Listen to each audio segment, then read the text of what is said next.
બનાસકાંઠા જિલ્લાના ઓગળથરામાંથી માતા પિતાએ પોતાના પુત્રના મોતની તપાસ કરી સરકાર પાસે કરી ન્યાયની માંગ। સુરતના ડુમ્મસમાં આવેલા રીવા વ્યસન મુક્તિ રિહેબ સેન્ટર ડુમ્મસ ખાતે બનાસકાંઠાના ઓગળના થરા યુવકનું થયું મોત।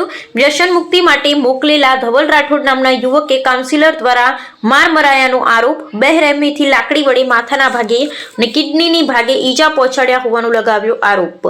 શંકાસ્પદ મોત મામલે રીવા વ્યસન મુક્તિ રિહેબ સેન્ટર ડુમ્મસ 4 વ્યક્તિઓ વિરુદ્ધ નોંધાયો ગુનો।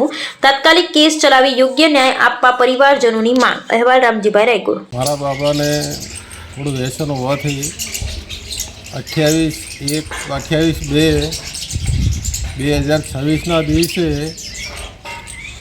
ડુમ્મસ ખાતે એવા વ્યસન મુક્તિ કેન્દ્રમાં દાખલ કરવામાં આવે છે। શનિવારે સાંજે 28 તારીખે મારા બાબાને મારો નાનો બાબો દાખલ કરવા જાય છે। સાંજે 6 વાગે દાખલ કરીને આવે છે અને રવિવારે સાંજે રાત્રે 9 વાગે ફોન આવે છે કે તમારા દીકરાને ઓક્સિજન ઘટી ગયું છે, એની તબિયત બથડી ગઈ છે, એને ચક્કર આવે છે, પડી ગયો છે, એટલે કે હું દવાખાને સુરત લઈને આવું છું, તો તમે કે સુરત દવાખાને આવો, નીરવને એવું કહેવામાં આવે છે। પછી ફરી પાછો ફોન આવે છે કે હવે આ હોસ્પિટલ ના આવતા ને હવે સિવિલ હોસ્પિટલ આવો, અને સિવિલ હોસ્પિટલ જાય છે મારો બાબો, ત્યારે મારા બાબાને મારવાથી તેનું મૃત્યુ થયું હોય છે અને હું એ જોઈને ધકાઈ જાઉં છું અને મારા હોશ ઉડી જાય છે। મને ખૂબ દુઃખ થયું છે। રીવા વ્યસન મુક્તિ કેન્દ્ર પ્રિયસ બંગલો સુલતાનાબાદ ડુમસ રોડ સુરત તેમાં દાખલ કરવામાં આવ્યું હતું।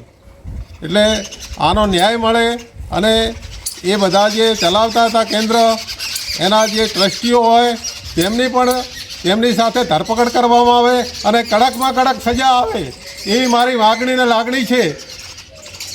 મારવાવાળા કોણ છે? મારવાવાળા જે વ્યસન મુક્તિ કેન્દ્રમાં આવા સ્ટાફ રાખેલો હતો, 4 થી 6 વ્યક્તિઓ હતા, એમને ધોકા અને લાકડીઓથી મારીને મારા દીકરાનું મોત નિપજાવ્યું છે અને મારા અત્યારે ખાવા પણ નથી ભાવતું।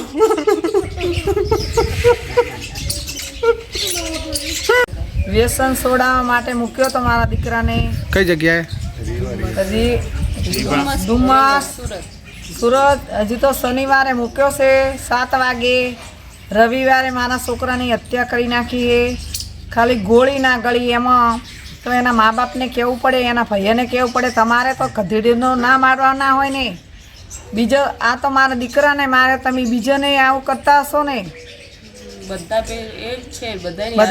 બધાની હાલતો આવી છે, તમારે કહેવાનો અધિકાર તો ખરી ને માવતરને કે આ છોકરો તમારો ગોળી નથી ગળતો, ઘરે આવવું એ તો એને સજા કડી સજા આલજો, એને છોડતા નહીં। મારા છોકરાનો બદલો લેજો। શું નામ આપના બાબુ છોકરા? ધવલભાઈ રાઠોડ। કેટલા દિવસથી ત્યાં રાખવામાં આવ્યા હજુ તો શનિવારે ગયો તો, હજુ 7 વાગે મૂક્યો છે।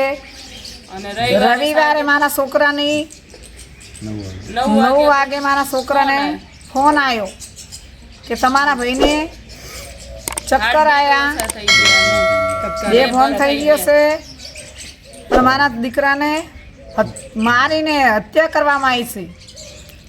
કડી સજા આલજો, એને છોડતા નહીં તમે।